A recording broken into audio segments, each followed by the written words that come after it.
Sejam bem-vindos a mais um episódio do podcast Uma Garrafa. Hoje, gente, eu estou com um convidado muito especial aqui. Meu amigo de longa data, grande parceiro, Diego Amato, empresário, 43 anos, pai da Sossô, ituano, atua no ramo da alimentação há mais de 20 anos. Vai ser um bate-papo muito interessante. Nós vamos contar histórias de empreendedorismo, do sucesso que o Diego, graças a Deus, alcançou. E também nós vamos contar a história lá de trás, quando a gente era pequeno ainda, muito amigos e muita história interessante. Moramos juntos em São Paulo.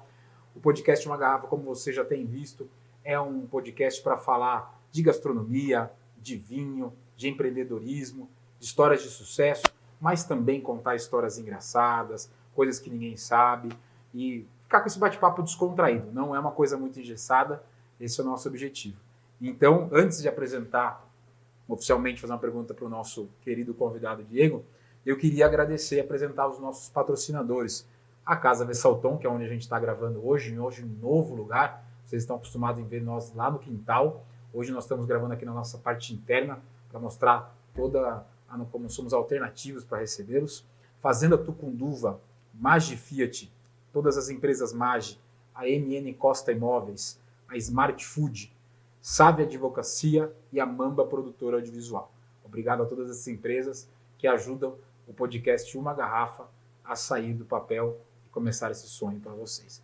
Então, conosco hoje o meu querido amigo Diego Amato, que está aqui para falar um pouquinho. Vamos falar de vários assuntos. Mas para começar, Di, fala um pouquinho de você aí, da sua história, trajetória. Bom, primeiramente, obrigado, Vi, por ter me convidado. É uma honra estar num programa desse. E, cara, vamos lá, vamos bater um papo gostoso, falar um pouquinho de gastronomia, um pouquinho das nossas histórias que não são poucas, né? E é isso, Vi. Cara, como a gente estava te falando hoje à tarde, quase 20 anos aí no mercado. Comecei a atuar em gastronomia em Londres, né? Numa viagem que era para durar 3 meses e ficou quase 11 anos. E tem história boa dessa viagem, meu. Fica até o final, que essa história é engraçadíssima que eu vou contar para vocês. Londres para mim foi uma universidade, né? Estava fazendo faculdade na FAP, onde a gente morava junto, onde acho que nós dois não terminamos, né?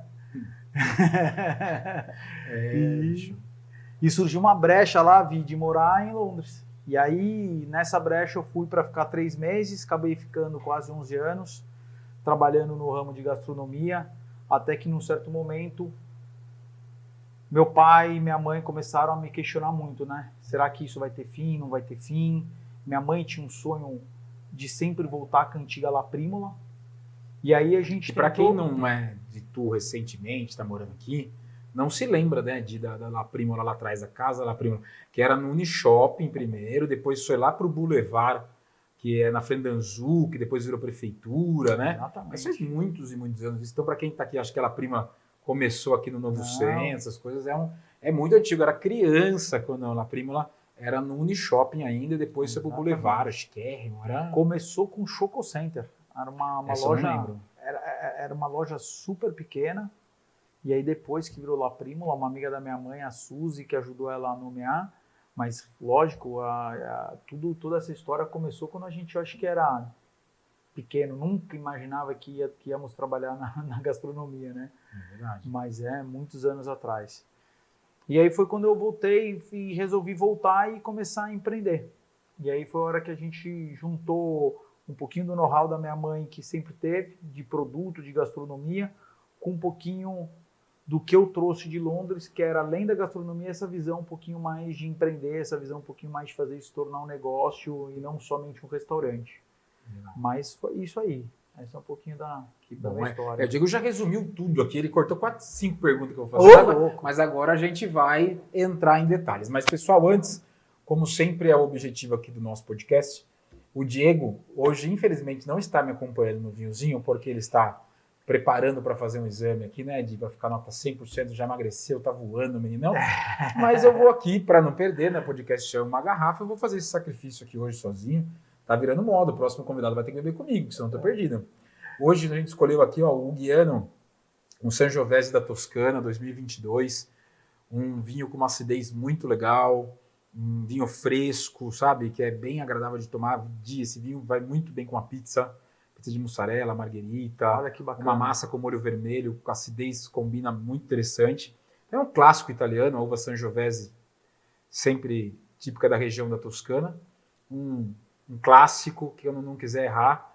Esse aqui a gente tem que colocar lá no La Primola para eu achei bem interessante a cor dele, né? Ele é mais claro, né? Linda Ele é cor, bem linda fresco, cor. é bem interessante.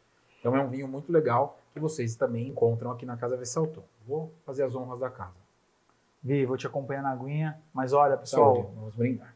o aroma que tá é sensacional, dá para você Mas eu vou contar. já imaginar o quanto gostoso é esse vinho, hein? Então, eu perguntei pro Di para ele contar um pouquinho, ele deu uma resumida já em tudo, mas vamos entrar um pouquinho a fundo aí, Di. Lá atrás, quando você era pequeno, como que surge essa relação com a gastronomia? A gente já antecipou a La Primola que eu falei, do Unishop, não sei o que, a sua mãe sempre teve um envolvimento muito forte, né, com isso, o quanto que você gostava, conhecia, sabe? Me conta um pouquinho mais sobre isso aí, a família inteira cozinhava. Ouvi, na verdade, a gastronomia, cara, entrou na minha vida desde que eu me conheço por gente, né?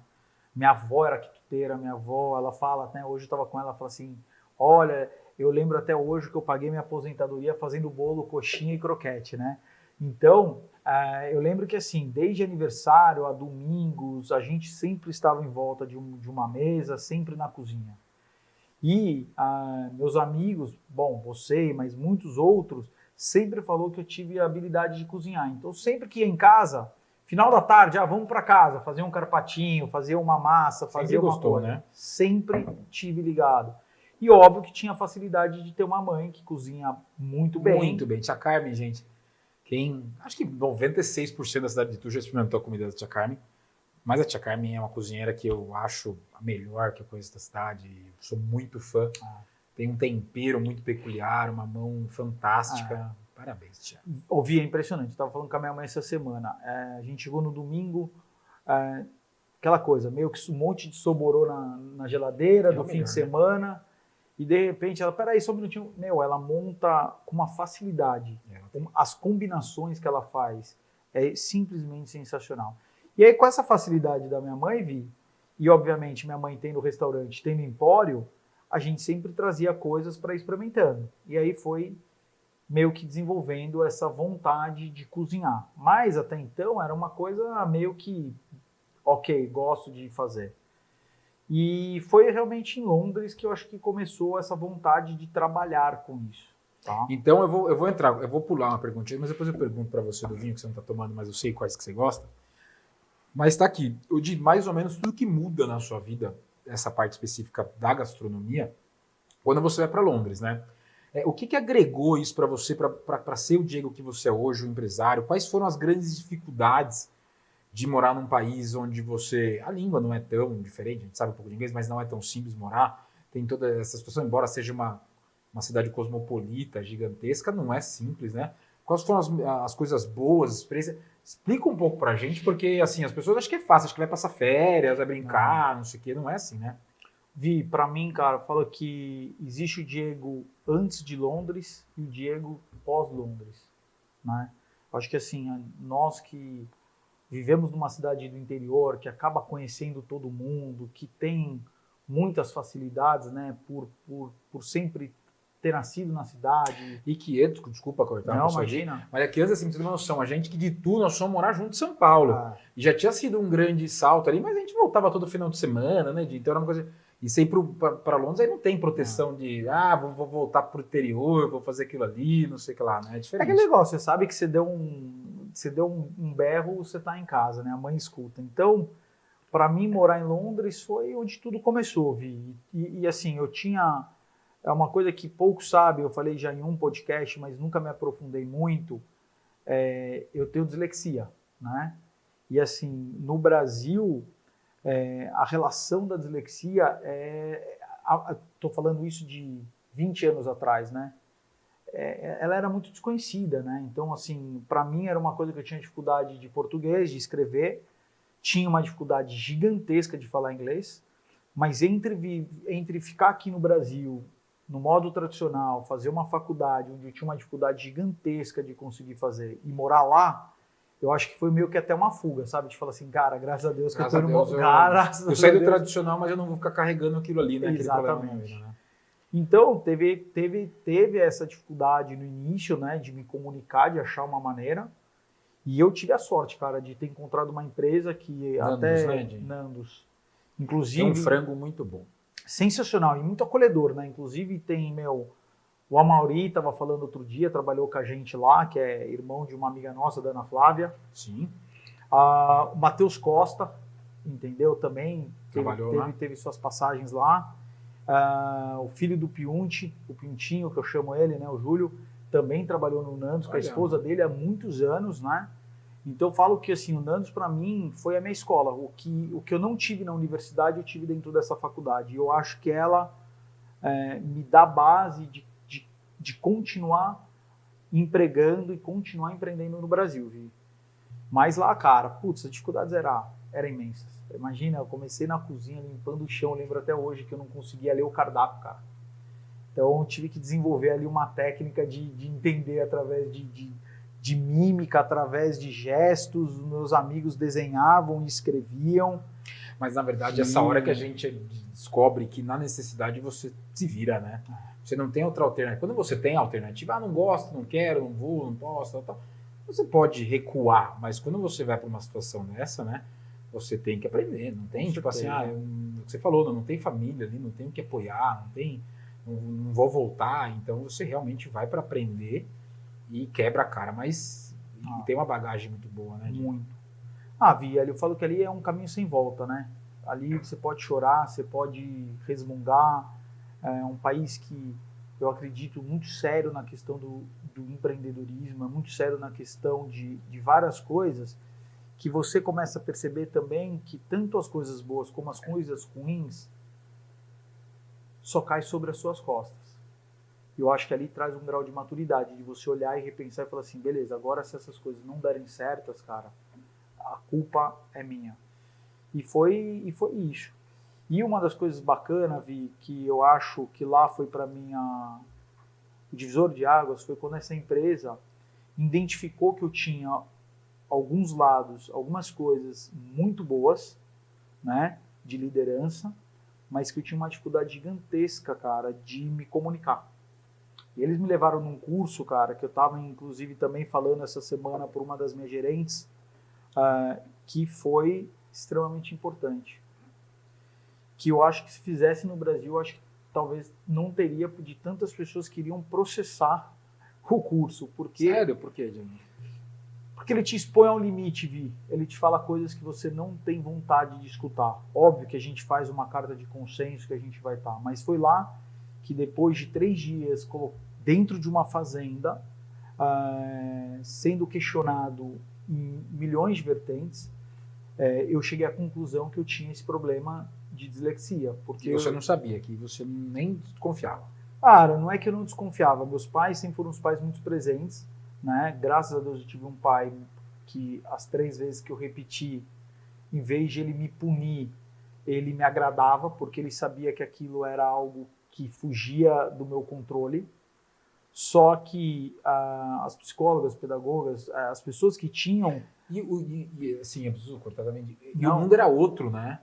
Hoje em dia você tem vários diagnósticos, né, de distúrbios, né, de deficiências, né? E naquela época não. Naquela época era assim, fulano repetiu vagabundo, não gosta, não sei o que lá. Hoje não, hoje tem dizer que você tem TDAH, tem um monte de coisa que a gente vai saber. Que na verdade as coisas não tem. Então assim, o mundo mudou demais. A análise dessa parte, a diferença antigamente era só tipo, fulano é vagabundo, fulano não estuda, fulano não gosta de fazer não sei o quê. Eu acho que era outra realidade dos pais, né, assim, eles não tinham muito entendimento. Então não existia essa quantidade de informação que a gente tem hoje. Eu tive sorte de ter um pai e uma mãe que conseguiam, de certa forma, entender isso e viram lados positivos que eu tinha, por isso que me deram muita liberdade, né? Mas eu tenho professoras que, infelizmente, até hoje me encontram na rua e falam, tipo, putz, olha, esse cara aqui hoje é super empresário e tal, mas a gente achava que ia ser um delinquente, né?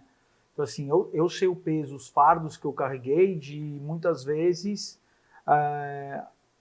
tentar, mas sem êxito, de me explicar que eu estava tendo alguma dificuldade, mas que eu era simplesmente taxado. E é difícil a gente expor as nossas fraquezas, né? Independente de qualquer coisa também. Não é fácil você sair falando, eu não sei fazer isso, não consigo. Ainda mais, como eu acabei de falar, muito mais de 20 anos atrás, né? Então, uma situação... Não, e com a idade que eu tinha, né, Vi? Então, assim, os anos que eu repeti a primeira série, a terceira série, e, se eu não me engano, a quinta ou a sétima. Então era muito difícil, nem tinha essa noção. Mas em Londres, cara, depois desse curso, vi que chama Leader Training, é uma versão um pouquinho diferente do que tem hoje aqui no Brasil, do Tadashi, mas ela é um pouquinho mais voltada para negócios, não tanto para o lado pessoal. Eu descobri. Cara, mas... Aí mudou sua vida também, né? Cara, e assim, empresa europeia, eu tenho um carinho, né? As pessoas falam, puta, Diego, você fala como se estivesse trabalhando com o Nandos. Mas é impressionante, entendeu?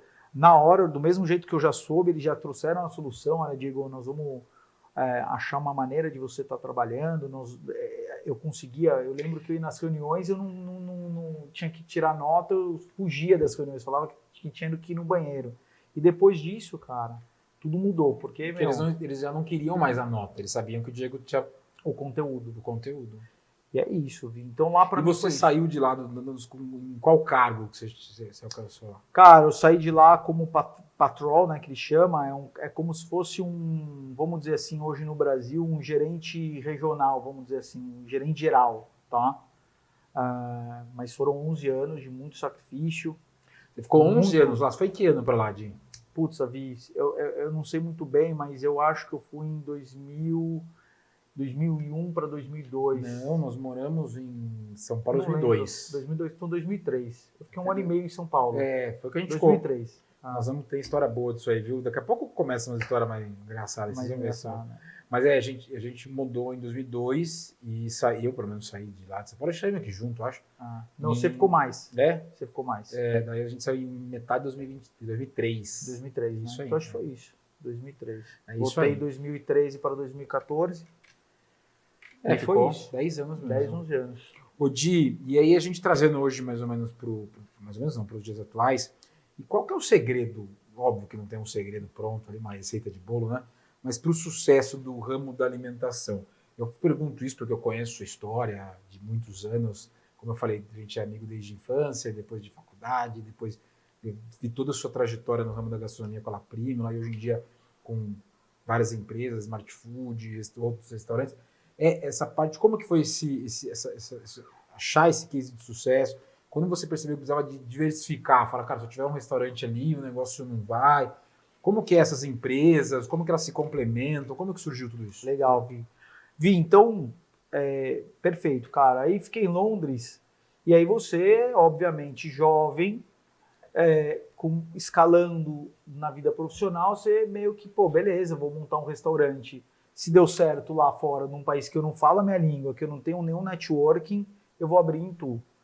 E, cara, infelizmente a gente abriu uma coisa que eu falo que a gente abriu um restaurante que, para a época, estava muito na frente. Pegamos a crise ali onde o dólar subiu, a economia, mas eu nem culpo eles, pelo contrário, eu culpo a mim, né? Fiz várias tomadas de decisões e eu entendi que no Brasil não dava para empreender do mesmo jeito que era feito lá fora.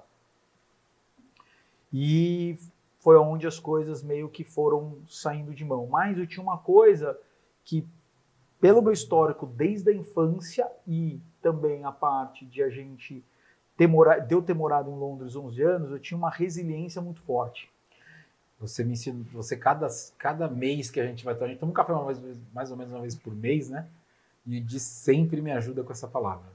Di, tá foda, puta que pariu, caramba, cara. Ai, gente, desculpa, eu falo palavra pra caramba. Mas assim, tipo, e a gente vai, ele calma, paciência, resiliência, aguenta, porque nosso ramo é difícil. Mas a hora que a coisa acertar, tá... Vai andar. Eu tive isso, cara. Eu tinha muita resiliência, eu sabia muito o que eu queria. E eu tinha certeza, cara, que eu tinha que ter um olhar aqui dentro, porque a gastronomia, do ponto de vista mundial, ela é muito romântica, né? As pessoas acham que empreender em gastronomia é você cozinhar bem, vou chamar uns amigos ali, vou fazer, vou não sei o que lá, papai, é uma grande festa. Às vezes ela pode até ser isso, mas assim, na verdade, ela é uma grande empresa, indústria, tudo direitinho, que se você não deixar aquilo tudo muito bem organizado, saber calcular as coisas, como que vai, como que gasta, as pessoas não têm a mínima noção. Eu falo isso porque, assim, tipo, é uma coisa muito engraçada. Eu converso com meu pai. Falei, pai, mas não é assim. Não mas o negócio custa tanto, você vende por tanto. Eu falei, cara, mas você não tem noção. Se você não fizer o cálculo, você me vende, não sei o que lá. Então, é muito complexo, né? E Vi, no Brasil, cara, tem além disso, eu acho que tem um grande fator que os restaurantes, eles são muito familiares, né? Você pega aqui na nossa região, mas você pega isso, dados brasileiros, normalmente quem administra o restaurante é o dono. Então ele cozinha, ele administra, ele faz compras, ele faz o financeiro, ele atende no salão, ele faz tudo, né? E isso lá fora é meio que ao contrário. Lá fora a maioria dos restaurantes não são familiares, eles são restaurantes que eram familiares, mas que se profissionalizaram.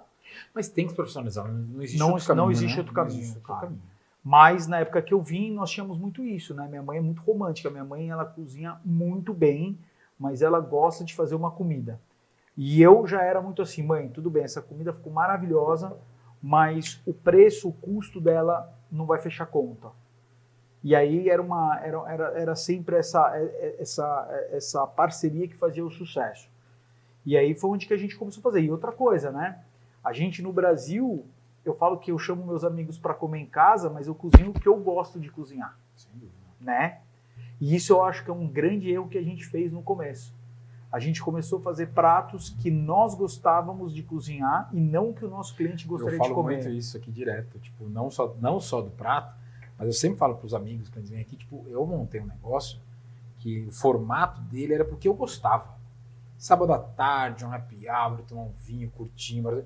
E se percebe que os clientes não gostam nem um pouco desse negócio. Então, assim, eu falo, cara, em um ano, que é uma trajetória curta aqui da Casa Versatão, na parte do bar e tal, a gente já mudou quase que 100% e acho que pro ano que vem tá mudando de novo. Você vai tentando entender, porque na verdade, assim, cara, o que você gosta é muito legal.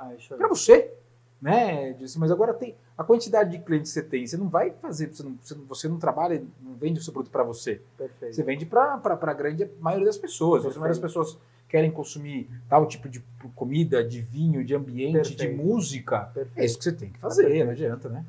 E Vi, eu acho que essa é a segunda coisa que eu coloco sempre, né? A resiliência ela tem que estar acompanhada de planejamento estratégico, né? Você só aguentar pancada sem ter planejamento nenhum não adianta nada, não. É fácil você fechar mais cedo. Não, exato. Agora você fala assim, não, cara, eu tô no caminho certo, tô aqui, aí você aguenta o rojão, né? E vai. E Vi, aí, cara, foi isso. Então, em 2015 eu me vi com o restaurante já praticamente sem cliente, com uma dificuldade imensa de fechar as contas, né? Aluguel atrasado, um monte de coisa.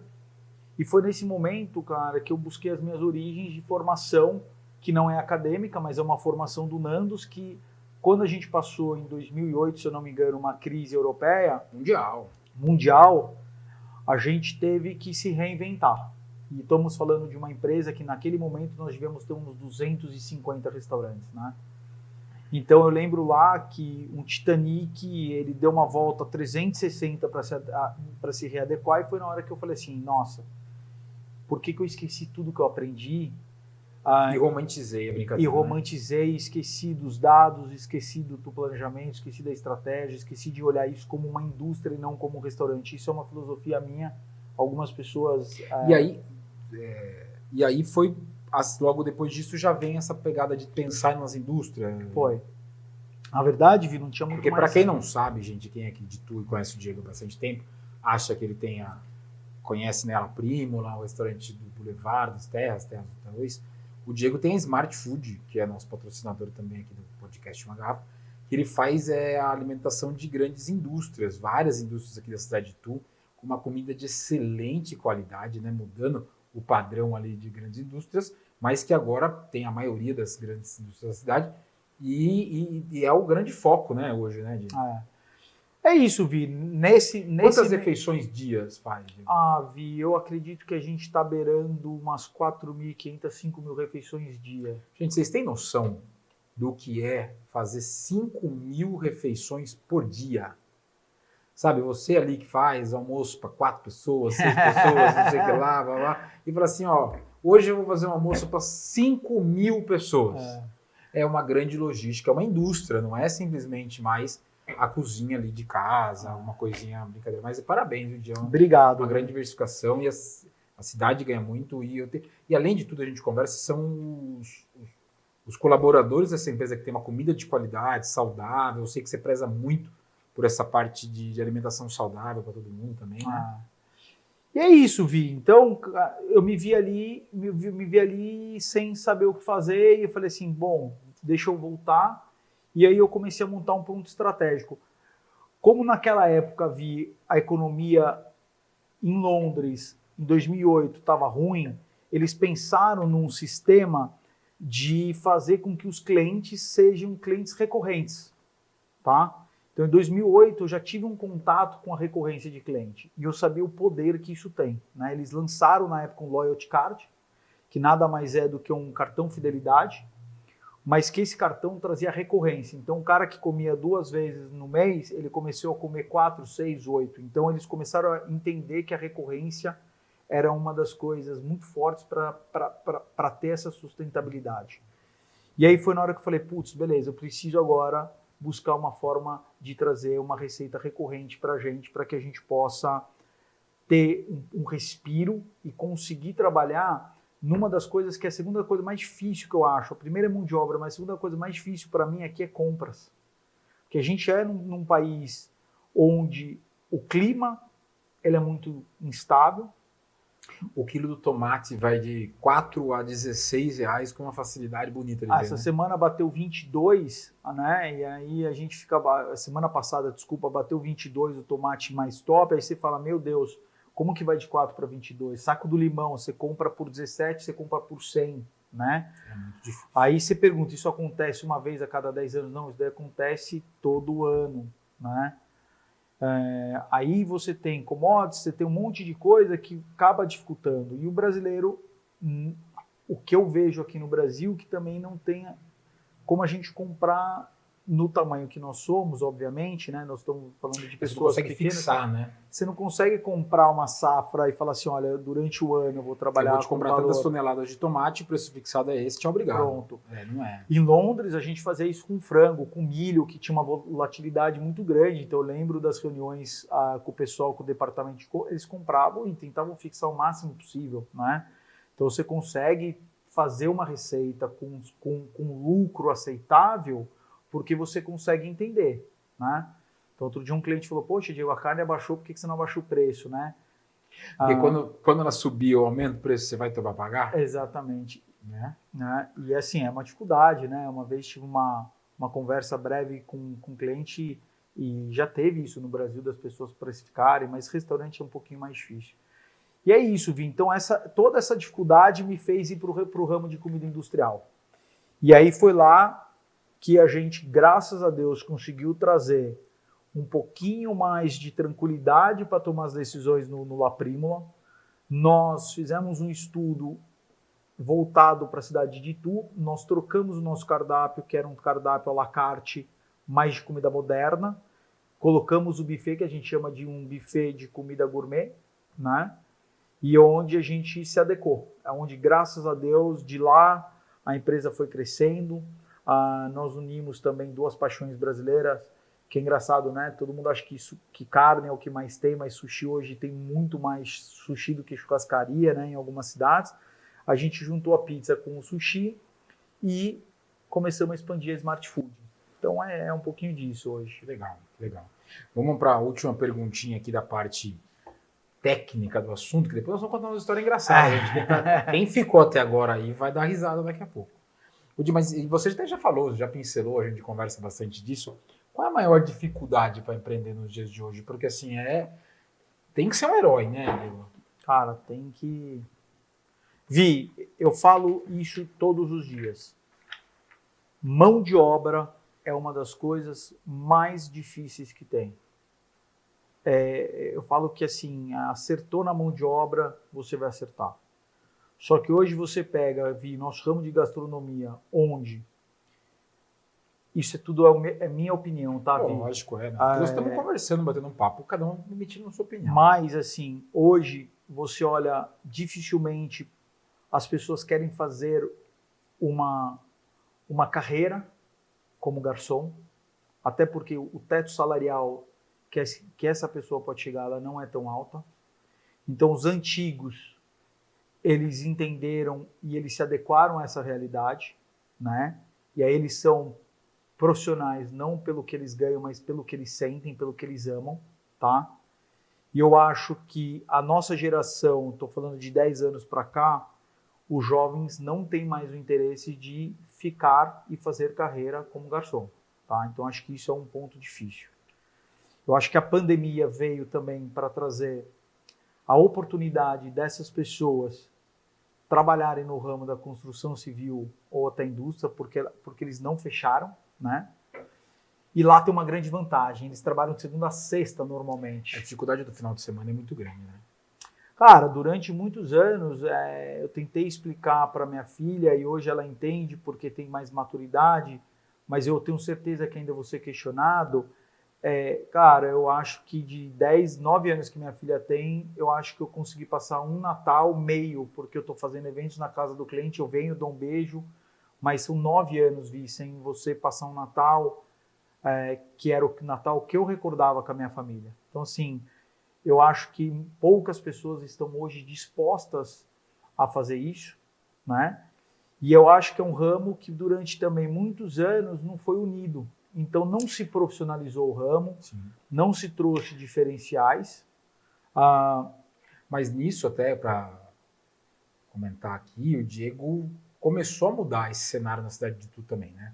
Quando eu era secretário de turismo, ele já me chamou já para algumas reuniões, que era que ele criou o Itu Tem o que Fazer, e que até hoje existe. Eu agora faço parte pelo outro Do lado. outro lado, né? Na época eu era como secretário de turismo, hoje como empresário da gastronomia também. E que eu acho sensacional. Eu sempre achei que era o caminho, que eu não enxergo como concorrente, como não sei o quê. Eu acho que nós temos que nos unir e tentar sempre melhorar a gastronomia, o turismo, o atendimento, que as pessoas se sintam acolhidas, que comam melhor, que bebam melhor. Cada um com o seu público, com a sua clientela, com o seu ticket médio, mas assim, é fundamental essa união. Eu sempre falo todos os dias aqui, né? O cliente nunca vai... Ninguém vai comprar vinho só comigo. Ninguém vai almoçar todo dia com você. Jamais. Ninguém vai vir aqui no meu wine bar beber toda semana. Então, um dia vai aqui, um dia vai lá, outro dia vai em outro restaurante. Isso é muito Perfeito. salutar. Eu acho que... E você, parabenizando, de você foi o cara que começou a mostrar para uma cidade muito bairrista que isso é fundamental. E eu acredito que as pessoas, pelo que eu vejo lá do grupo de WhatsApp que a gente participa, que a grande maioria entendeu isso daí, né? Graças a Deus, né? Vi, não tem como a gente fazer sucesso sozinho, né? Tem um livro dos donos da Jovem Pan que diz, né? Ninguém faz sucesso sozinho.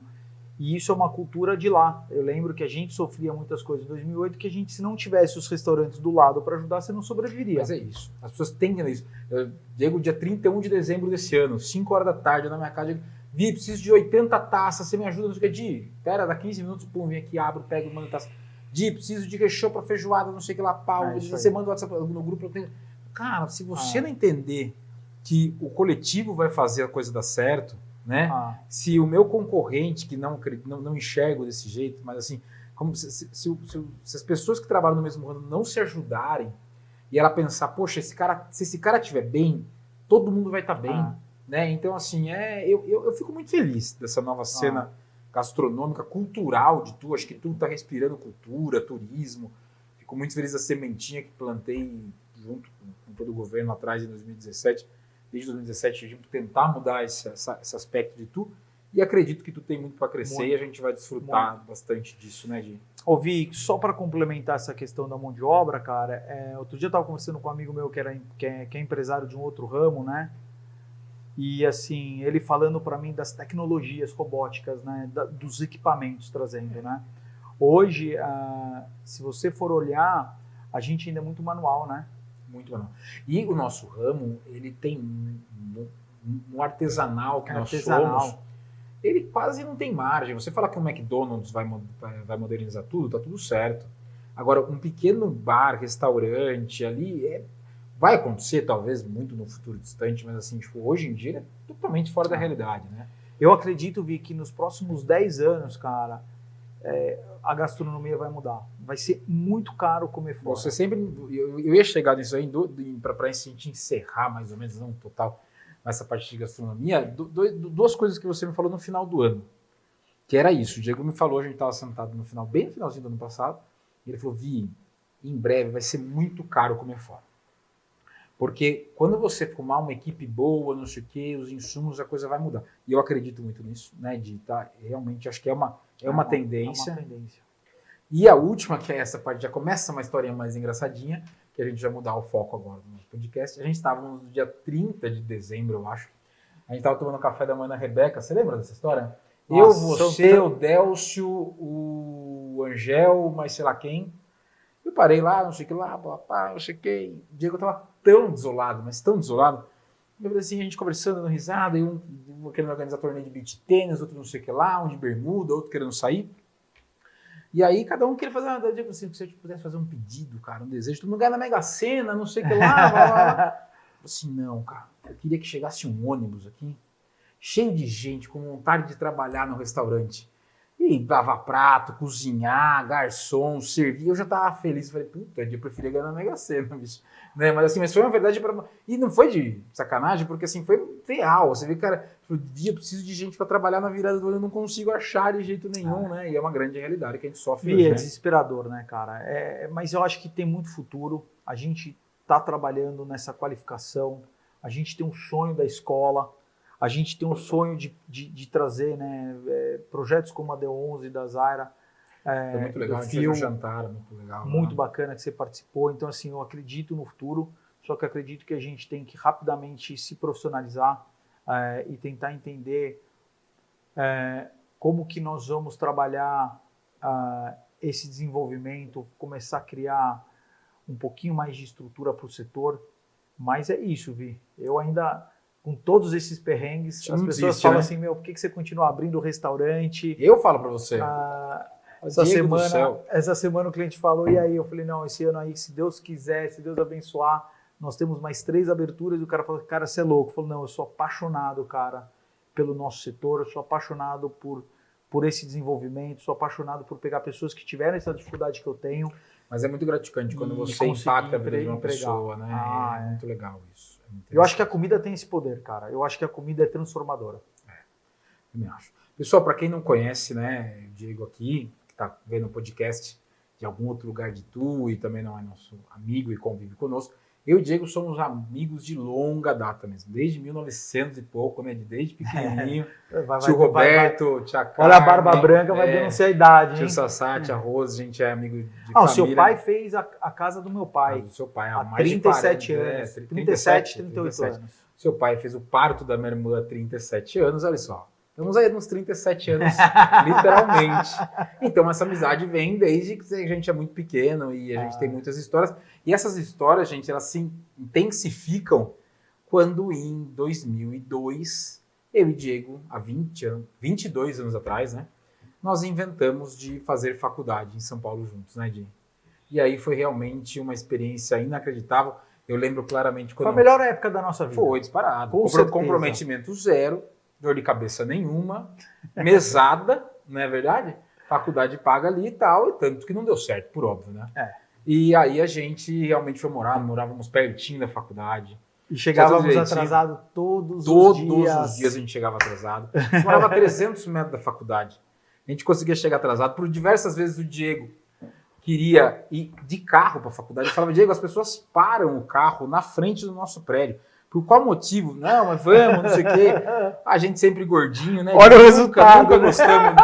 A gente era bem mais gordo naquela época. O esforço não, mas a gente não tá muito em forma, mas nós éramos muito mais gordos naquela época. E a gente gostava bastante. Então a gente morou junto ali, foi muito engraçado. E a gente, tá escrito aqui, a gente comia muito bem, né? Porque além de tudo isso aí, a gente tinha só nós dois no apartamento. Eu gostava de cozinhar, o Di também gostava de cozinhar. E a tia Carmen, no comecinho, morou um tempinho com a gente, lembra? Cara, eu lembro a alegria que era, a gente abria um freezer, tinha tudo que era possível e imaginável. As pessoas que iam morar sozinhas em São Paulo naquela época, não tinha nem miojo. E a gente tinha comida fantásticas ali. Não, eu lembro que as pessoas iam lá para comer. Para comer. Todo mundo ia pro nosso apartamento lá para comer. E aí, cara, desse apartamento que a gente chamava de Mano Cativeiro, lembra? Parecia um cativeiro porque não tinha nada ali, era um negócio muito interessante, gostoso. A gente tem algumas histórias bem... Quer dizer, eu acho engraçada e tem bastante gente aqui que já conhece. A primeira de... Você lembra quando... Aí fui eu que protagonizei essa daí. Um dia que a gente foi pra churrascaria, eu, você, o Bião e tal, não sei o que lá. que rolou um Bembolite. O que foi o Bembolite? Conte para o pessoal aí. Qual a gente Não, foi? na verdade rolou vários Bembolites, mas na verdade esse dia o que chocou. o que chocou esse dia foi que nós fomos para uma churrascaria que chamava Churrascaria Angélica. Angélica Grill. Angélica Na Avenida Grill, Angélica. Na Avenida Angélica. E nós almoçamos e assim, o Jantamos. almoço... nós jantamos. Jantamos. Eu, você e o Bião. E a janta era aqui meio que uma disputa, né? Mostrava que a nossa maturidade era zero. Nós íamos literalmente... 18 anos. Hoje eu falo, gente, pelo amor de Deus, não venham no meu restaurante com essa mentalidade. Mas a mentalidade que nós íamos no restaurante de alguém era: nós temos que dar prejuízo, nós temos que comer e até valer a mal. pena. Então nós comíamos ali por horas, né? E, bom, chegamos em casa, aquela coisa de todo mundo, mal conseguíamos chegar em casa. E Vinícius tem a ideia de, depois de algum tempo, fazer outro jantar. Não, teve um sorvetinho. Na verdade, a gente foi para a churrascaria, comeu que nem insanos, malucos. Eu e você e Bião quase que competimos ali por quanto que comia. E aí, a hora que a gente estava saindo, aí essa parte todo mundo topou. Vamos comprar um pote de sorvete. Verdade. Para levar para casa. E não sei o que chegamos em casa, tal, colocamos na novela, sei lá o que era. Começamos a tomar um sorvete. Só que descompromisso total, né? Dormir de madrugada, não sei o quê. Não tinha hora para nada, né? Para nada. E aí, sei lá, meia-noite, 1h da manhã, eu já tinha feito um pouquinho de digestão. Aí eu tive uma ideia bacana, né, Gi? Vamos fazer uma comidinha que nós colocamos o nome de Bembolite. Bembolite. Na época, porque assim, cara, foi sensacional. A gente foi pegando o que tinha na geladeira, mas na época, no dia, você e Bião me julgaram pra caramba, mas todos comeram. Tava animal. A gente começou a misturar bacon com calabresa, com ovo, com carne, com arroz, com não sei o que. A hora que foi, veio uma panela e a gente tinha jantado na churrascaria, tomado sorvete e batemos o Bembolite.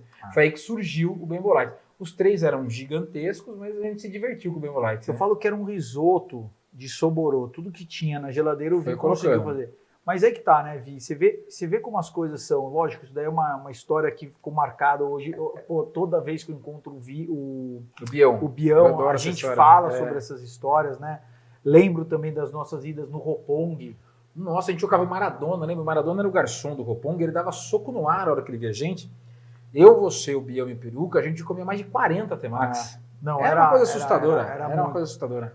Hoje em dia você come um por prazer ali e tal, come mais um na cocinha, né? Agora, jovens, né? Fase de crescimento, precisava, né? Crescer bastante pro lado. Mas você vê que todas as nossas histórias estavam voltadas para a gastronomia, né, comida, cara? Então hoje não me surpreende nada eu e você nós dois estaremos trabalhando no ramo de gastronomia, né? Que bom, com mais discernimento, né?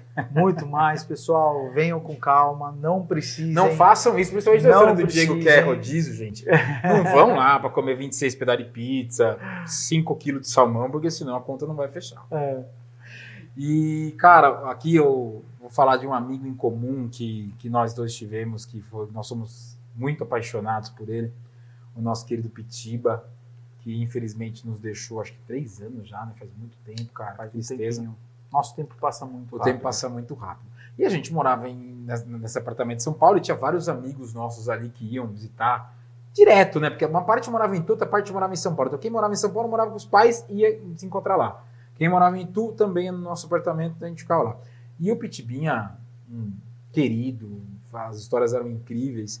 E às vezes nós fomos ver a Copa de 2002, gente, tem muita gente que nasceu depois da Copa de 2002. Com certeza. Aqui um monte de gente que trabalha aqui comigo, eu vejo lá 2004, 2006, eu falo, meu Deus do céu, cara, a pessoa não viu a final da Copa. Não sei o que. E a Copa de 2002, ela foi de madrugada, né, porque era na Coreia, no Japão. E eu lembro claramente aquele jogo Brasil e Inglaterra, que o Brasil virou por 2-1, gol do Ronaldinho, não sei o que, um jogaço. Foi 3 horas da manhã. E aí cada um antes foi para uma balada, você foi para uma, Pitiba para outra, Ebion para outra, não sei o que lá, e nos encontramos no apartamento 3 horas da manhã. After da Copa. Para assistir o jogo e fazer prova logo depois. Óbvio que ninguém foi para a faculdade, ninguém nem fez a prova e tal. E essa confusão, o Pitiba achou um CD, gente, não tinha Spotify, não tinha nem pendrive, não tinha nada, CD. Nada. E colocava aquela música pra frente, Brasil, Brasil, salve a seleção.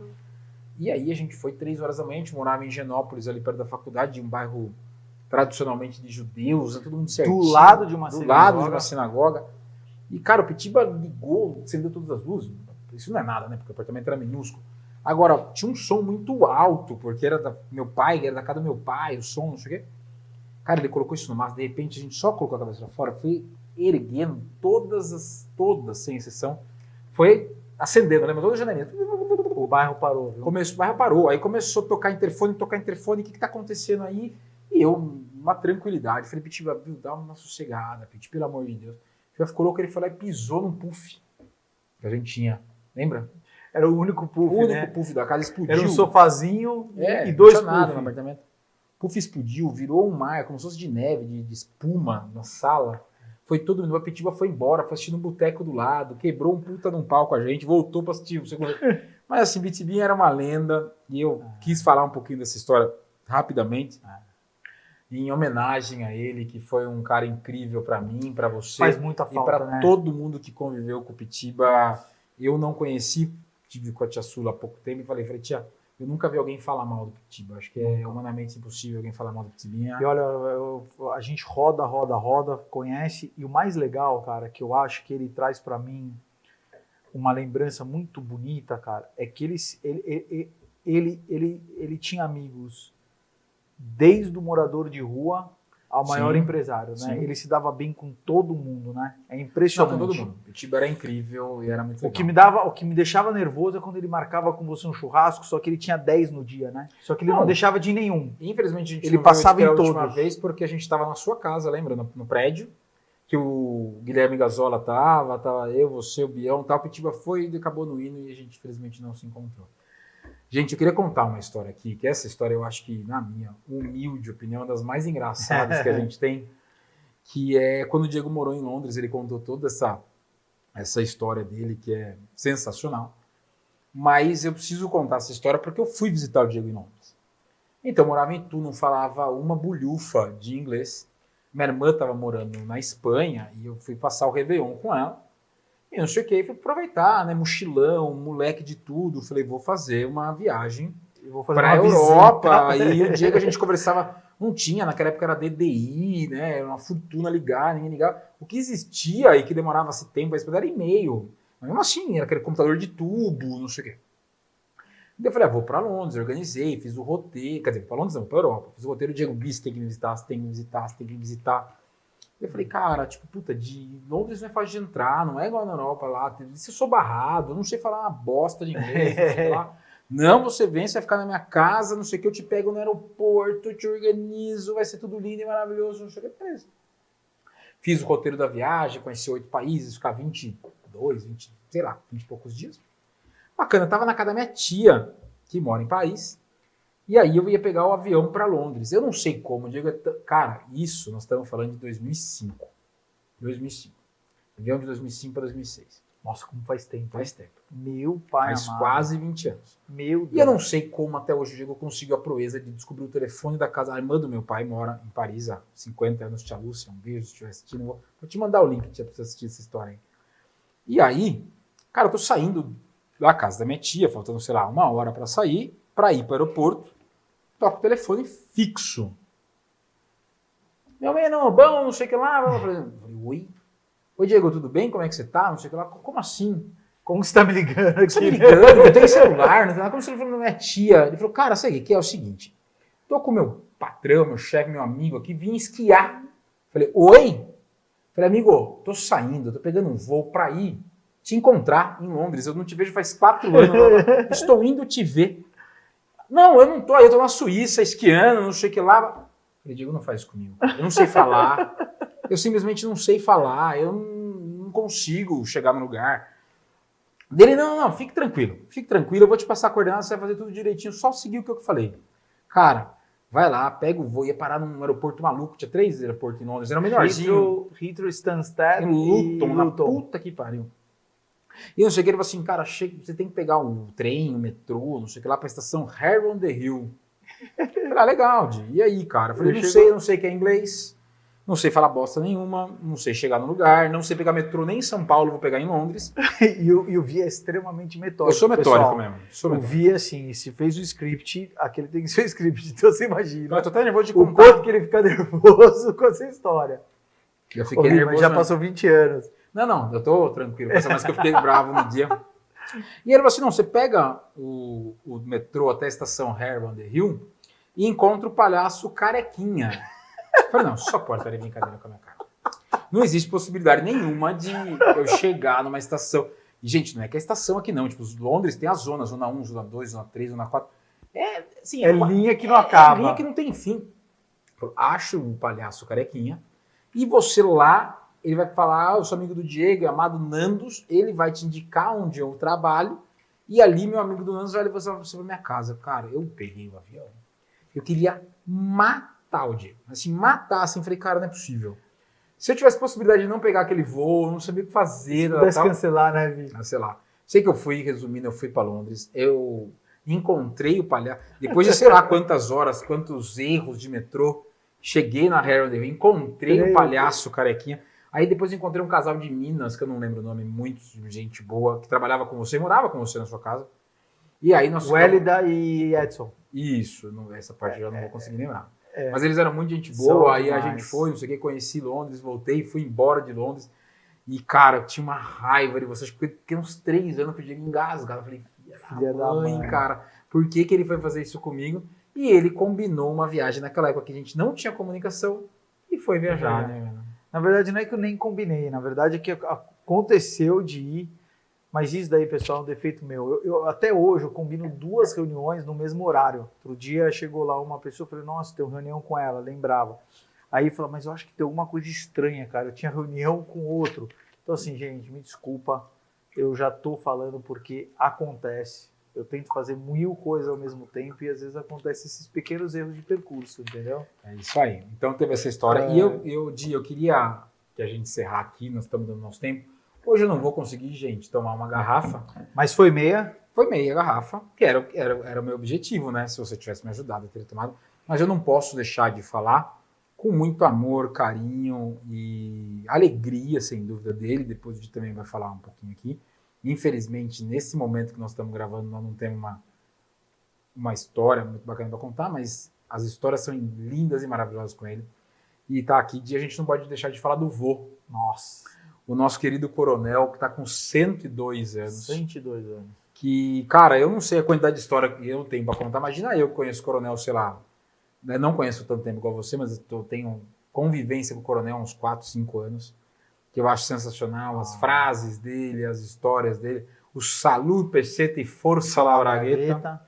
E nós vamos contar algumas histórias engraçadíssimas dele aqui, mas se a gente se emocionar, eu vou explicar para vocês aqui, infelizmente, o nosso querido coronel, o vô do Diego, com 102 anos, está internado na UTI, em estado grave. Até agradecer de você de estar presente aqui gravando com a gente hoje. Até quando a gente foi começar, eu falei, Di, vamos cancelar isso daqui, vamos gravar outro dia. Mas eu acho que a gente tem que falar desse cara, né? Esse cara é um cara sensacional, 102 anos, com muita história, de um amor incrível. Eu, sinceramente, te admiro muito como amigo, como profissional, como ser humano. Obrigado. Mas como neto, como família, eu acho que o que você fez e faz pelo seu avô é lindo. Parabéns, amigo. Obrigado. Parabéns. Vi, ele não tem, né, cara? 102 anos de pura alegria, cara. Eu não vi Vi, falando rapidamente, cara, eu nunca vi meu avô triste, cara. Eu nunca, pessoal, cheguei em casa, ele morou bom tempo comigo, nunca vi ele reclamando de alguma coisa, cara. Você dá uma comida gelada pra ele, outro dia eu fiz isso brincando com ele. Gente, quem acompanha os vídeos sabe, eu e ele... O Diego posta direto nos stories do Instagram, as histórias do vô, que são sensacionais. São sensacionais. Mas um dia eu cheguei e falei, não é possível que ele consiga. E eu coloquei um pratinho de sopa, antes de colocar no micro-ondas para esquentar para ele, eu coloquei na frente dele. E ele deu uma garfada, cara, e tava gelado, óbvio, acabou de sair da geladeira. Eu falei, e aí, vô? Melhor sopa que eu já tomei na minha vida. Mas você vê como é uma maneira de encarar o mundo, né? Perfeito, cara. Então, assim, é um cara que, infelizmente, está nessa situação, Vi. Acho que Deus sabe o que vai fazer. Mas, pô, eu tava lembrando outro dia, vendo fotos essa noite com a Gabi, com a patroa, e a gente viu a paella que você fez no aniversário dela. Isso que eu ia falar. Cara. Eu ia falar desse dia, cara, eu acho que, assim, uma das coisas que mais me marcou, de verdade, tudo. não é profissional, né? Não sei o que, mas eu fiz o vô quando fez 100 anos, né? 100 anos. O Diego me ligou. Em cima da hora em de cima novo. da hora, eu juro. Pra variar em cima da hora, era mais ou menos, sei lá, uma quinta-feira. Amanhã. 5:30 da tarde. Ele, Vi, você pode fazer uma paella pro meu avô hoje, pro jantar dele de aniversário de 100 anos, e 7 da noite? Eu falei, você tá de sacanagem. Ele, não, agora, tal, não sei o que, eu saí correndo, não sei o que, fui pra minha casa, fiz em casa, levei pronta. Não, tava sensacional. E a gente bebeu, brindou, ele beijou a sua avó. Você lembra? Ele, não é que ele beijou. Ele agarrou. Ele deu mata-leão na minha avó. Foi sensacional. Porque tem essa história, o divórcio mais velho do mundo aconteceu. Cara, gente, talvez a gente não vá conseguir contar tantas histórias do vô hoje, porque acho que nem cabe num dia como esse não dar risada. A gente vai sempre lembrar dele de forma maravilhosa, de tudo que ele fez, e o Diego postou muito isso no Instagram.